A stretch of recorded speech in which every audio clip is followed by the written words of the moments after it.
Good evening, ladies and gentlemen, and welcome back to the Shadow and Sun Show. Today, we are going to be talking about how smart this man is for 25 minutes straight. Anyways, we also have this box here. That's right, folks. You happy now? Tonight, we are going to review our playthrough of the Mutant Chronicles Siege of the Citadel Luna PD expansion. We had a blast with this. We got to play quite a few games. Yeah, we played 3. For us, that's a lot. Yeah, on one day actually. Yeah, we jammed them into one day. We had a lot of fun. Probably should have done a bit more, but whatever. The expansion booklet has a couple of things we're going to go over.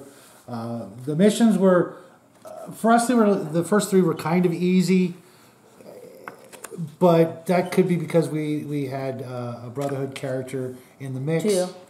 Well, we had 2 Brotherhood characters in the mix. We haven't gotten to the harder missions, so we'll leave that up to maybe our next review of the other boxes that we got with this Kickstarter. But all in all, it was a lot of fun. The new miniatures we'll go into in just a second. But first I want to go into of course you get the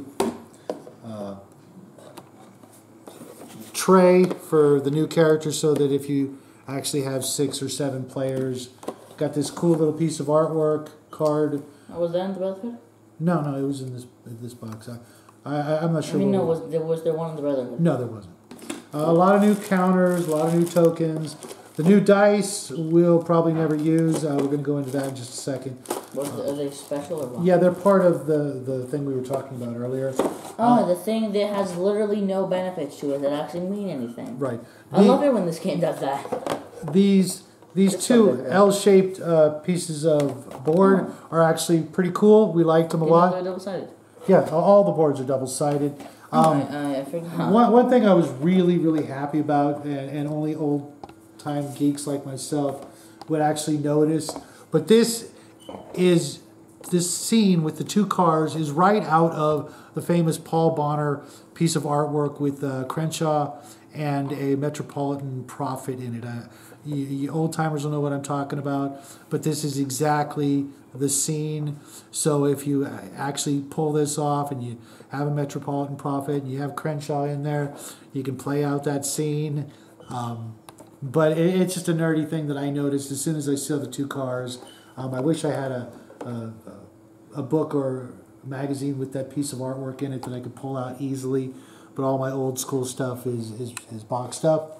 I think these are actually boards from the base set that I just...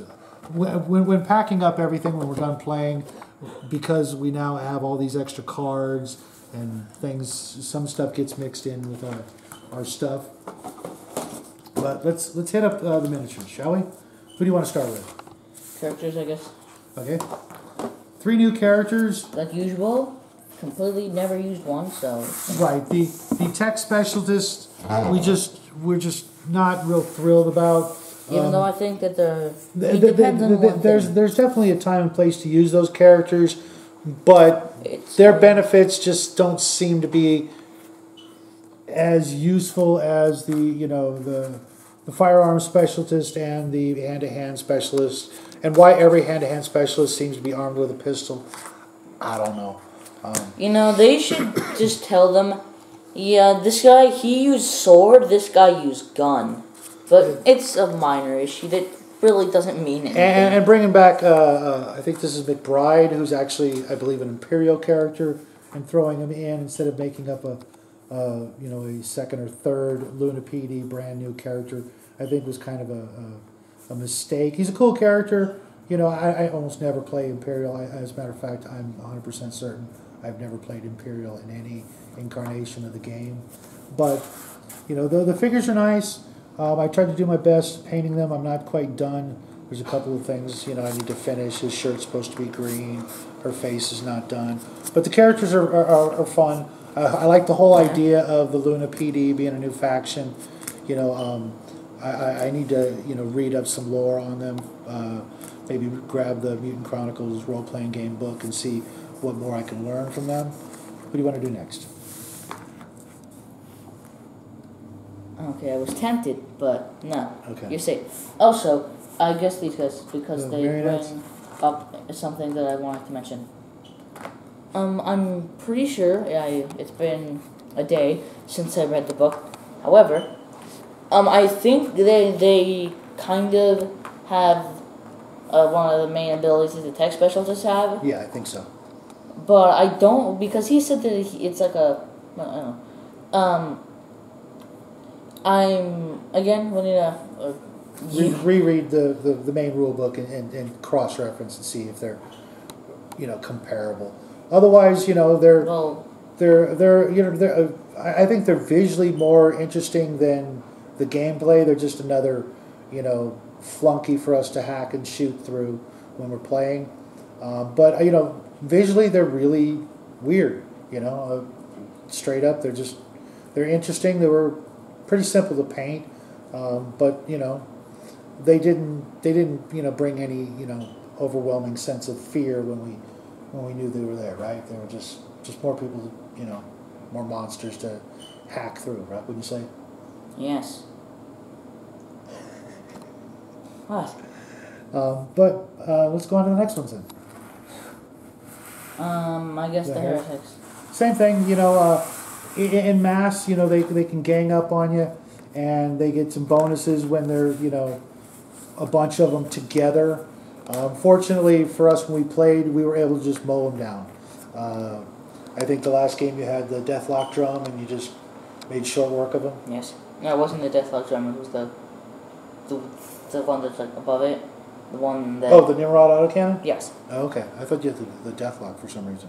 Oh. But yeah, if with most games like this, if you've got ranged combat and you get the drop on them, it's game over for them. And that's tactically that's what you want to do is get your shooting done before they shoot back. They were interesting to paint. I kind of had to push through them, that need versus want thing. I wasn't overwhelmed with them. I had more fun painting the marionettes. These are just all exactly the same. Yeah, so are these guys. But with them, I was given some freedom to give them different trench coats, basically. Yeah. Otherwise, I'm glad I don't have to paint any more of them, and I'm kind of done with them. They were, I'm not going to say boring, because they're up until this point, they were definitely more interesting to paint than the Centurions and the Legionnaires. But they're still, we had more fun with the other guys. Next. Okay, this also, this is one that also kind of slightly a bit disappointed me, but for a completely different reason. And it has nothing to do with the miniature itself. Yeah. These are probably my favorite enemies. Oh, out of this set? Or definitely total? out of this set, but total. Oh, really? Even over some of the big guys? Not including the big guys. Oh, okay. Because those, yeah. Even over Rhozoids? Yeah. Really? I had fun painting the Rhozoids. Yeah, they kind of got that Brotherhood look to them, don't they? Yeah. And with this big old gun, I think that they should have had more firepower than the extra movement square that they got. They get to move 4. One thing that I didn't like, but it was about the paint, is this silver is like the Vallejo silver. Really good silver, really shiny. But I wish it was more like a metallic white. Mm-hmm. That's what That's what it looks like in the bottle. Yeah, but it makes shining silver look like a gray with semi-gloss on it. Yeah, it's a very, very, very, very... I genuinely don't understand how we looked at this and thought, this is extremely shiny, very bright. No, it's not. I mean, it is, kind of. But this is so much better. Not sure if it picks up on the camera. They might look identical. Yeah. But this one is actually shining silver from Army Painter, and this one is Vallejo's just generic silver, which is it's very much brighter. I really like these miniatures. I wish I would have got to paint them. The little guy wanted to paint them, so of course you did do a bit. Yeah, but nothing of it. I do the bases. That's one of my things. I'm going to teach him over the summer how to do bases so that he can get some of the fun, because like I say, your bases should tell a story just like the miniature itself. But I think their firepower should have been much greater in comparison to their special ability of getting to run 4 squares instead of 3. It's not that big a deal. It's just not that big a deal. I mean, the boards are small enough as it is. On to the next one. What are you doing over there? Never mind. Just who's next? I'll explain to you later. This one, I guess. The Zenithian, yes. I've always been a fan of these. The only thing I didn't like is that the LED versions or pewter versions that I have from Warzone are gigantic in comparison. I'm probably going to swap them out because I'm not kidding. The ones I have are like this tall, for a similar scaled, if not smaller scaled game. It's a great miniature. Don't get me wrong, and I had a lot of fun painting it. It's probably a better miniature. 50-50. I mean, they didn't pull any punches. When something's bigger, yeah, it just looks better. Well, when something's bigger, they can add more detail easier. Yeah. And because if you scale this up, the details obviously be smaller. But if you made a bigger one, it would be, because making and painting bigger things, I've always thought is easier. Yeah. At least when it comes to details, because the details are bigger. Believe it or not, most miniature painting experts recommend that you start small and then go to big. But he and I both have found, for whatever reason, painting big and then getting your confidence level and just your basic chops down, starting with the big miniatures. Which is why, if you notice, the first painting thing that I actually remember doing was relatively big. Then it moved to bigger, but then they slowly got smaller. Yeah, I think for some newbies, painting bigger miniatures, especially like monsters, ogres, and things like that, you'll get some of the skills you need to move down. Which is why, for me at least, it helps to go from big and slowly move smaller until I'm able to get to the regular guys. Yeah, I started the opposite. In the old days, everything was 25 millimeter, and even ogres and giants like that were not very big. On to Von Hall, last miniature. Yes. We did not bump into him yet. Because of the way the missions work, he's in the last 2 missions, and that's it. Not done painting him, but he's really just a glorified heretic. He's got the same sort of trench coat, different pose, a little bit different, facial details and the long white hair. I'm going to end up looking like him before too long. That's funny. It's a decent miniature. I'm not going to, bag on it too much. I enjoyed painting it. I just wish, there would have been, something a little bit more like the Zenithian, but bigger, something just a little bit more, You can just look at the miniatures. I mean, in one of the books, we'll get to one of the boxes, we'll get to this when we get there. There's just a huge thing of cards, which are just basically reskins of the characters. Right. So you can take your Warzone guys and have them there. Yep. So if you don't like the look of the miniature, you can just get the same thing, but it looks slightly different. So despite all the goodness that was in this box, the one really, really terrible thing in it is the new Dread Dice system, where you can inflict critical injuries and severe injuries on the players for the mighty trade-off of being able to get a 4th Doom Trooper card, which you then just swap out. So you basically get to pick 3 out of 4 Doom Trooper cards, while the Dark Legion player gets to brutalize your party in a deck full of different ways. This... you can continue later, but this is just reminding me of something. Okay. Even though some people... It seems like Shadow of Stone is more unforgiving. When it comes to Siege of the Citadel, it's like the opposite. Well, yes, it's a bit more forgiving, but sometimes it isn't. White Star, when we do review that, their special ability is completely useless. Yeah. But we'll get to that later. He thought that it was you get an extra coin, which I actually thought would have been useful. Yeah, I was. But no, you just get to choose an extra Doom Trooper card that you then have to discard anyways. Right. You basically get, instead of getting 3 Doom Trooper cards, you get 4. No, you get 3 out of 4 instead of just 3. Yeah, well, you get to draw 4 and then throw 1 away, which considering the healing remedy for the dread dice system potentially allows you to lose an additional health 1 in 6 times you try to heal yourself. It's just not worth it. Maybe when you've played this game a bunch and you want more of a challenge, or something like that. But the game's not easy. We've had some nail biting moments, playing this game, and we've lost 1 or 2 games so far. One, yes. One. And it's not the easiest game, and we play very cooperatively.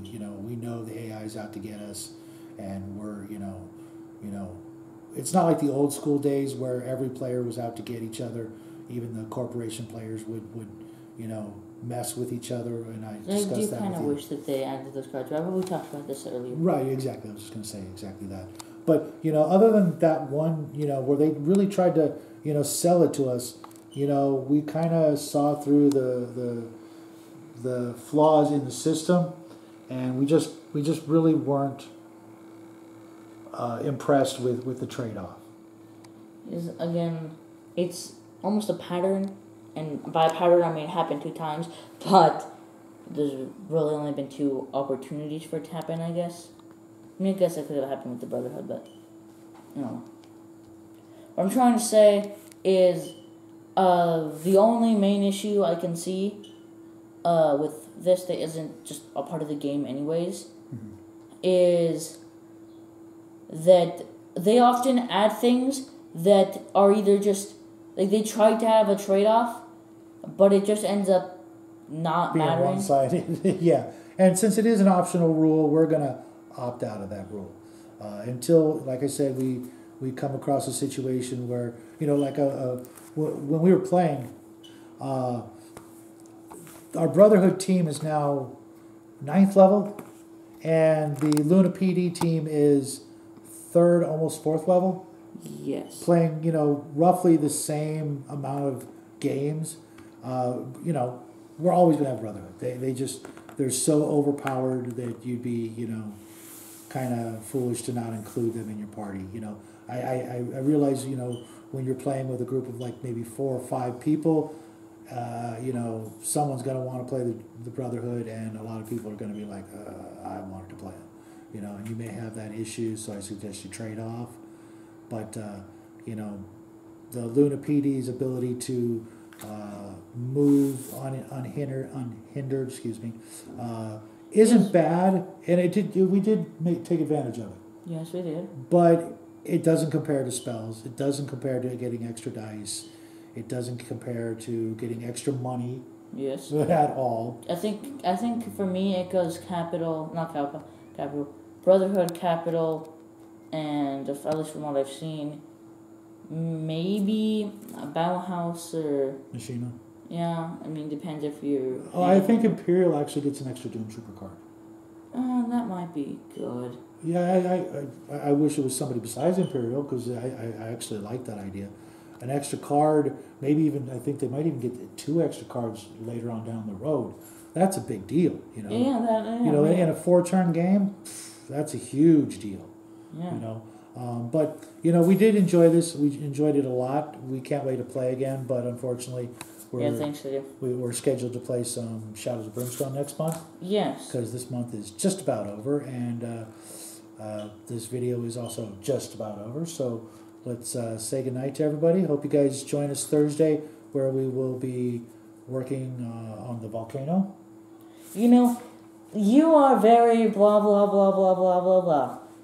See what you've done now? He was forced into that, folks. We hope you guys had fun. We did, and we'd love to hear your take on this expansion, the Brotherhood expansion, and any of the other sets that we haven't got to yet, because I think there's, 3 more boxes we have left to go through? I think 3, yeah. I'm looking forward to that, because there's a lot of creatures, a lot of monsters for the Brotherhood, for the Dark Legion. For the Dark Legion that we have yet to fight, and especially some of the things like the Mercurian Maculator and the Praetorian Behemoth and the Harbinger we never got to fight, and there's there's like 200 miniatures in this game, and we've only seen like 25 of them, I think. Probably. Including the characters. maybe 30 or 40, but there's still a bunch of miniatures to go. So I hope you guys come back and see us for those videos. Yeah. Hope to see you Thursday for the volcano video, and we hope you guys have a great week. Thanks for stopping by. Yes. So that has been today's episode of.